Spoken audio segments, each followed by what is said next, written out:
Rajshahi medical বিশ্ববিদ্যালয়ে নিয়োগ স্বচ্ছ প্রক্রিয়ার হবে বলে জানিয়েছেন নবনিযুক্ত উপাচার্য ডাক্তার জাওয়াদুল হক।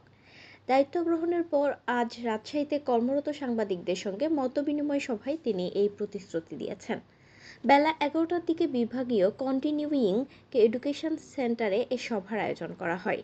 সভায় উপাচার্য বলেন, নতুন এই বিশ্ববিদ্যালয়ের নিজস্ব ক্যাম্পাস ও ভবন নির্মাণ, পোস্ট গ্রাজুয়েশন কোর্স চালু এবং গবেষণা কার্যক্রম দ্রুত সময়ের মধ্যে বাস্তবায়ন করা হবে। ডাক্তার জাওয়াদুল হক বলেন, রাজশাহী মেডিকেল বিশ্ববিদ্যালয় প্রতিষ্ঠা করার প্রধান উদ্দেশ্য ছিল তিনটি, যার মধ্যে অন্যতম রাজশাহী জেলা ও আশেপাশের প্রায় ২ কোটি মানুষকে স্বাস্থ্যসেবা প্রদানের লক্ষ্যে ১,২০০ শয্যা বিশিষ্ট একটি বিশেষায়িত হাসপাতাল নির্মাণ, চিকিৎসক, নার্স ও অন্যান্য স্বাস্থ্য বিষয়ক জনবল তৈরি করে কর্মসংস্থান সৃষ্টি, 10টি ফ্যাকাল্টি চালু করা এবং চিকিৎসা সেবার মানকে আন্তর্জাতিক পর্যায়ে উন্নীত করা। বিগত দিনে নানা অনিয়ম, দুর্নীতি ও সমালোচনার ফলে প্রতিষ্ঠার ৮ বছরেও পরিকল্পনার কোনো কিছুই বাস্তবে আলোর মুখ দেখেনি।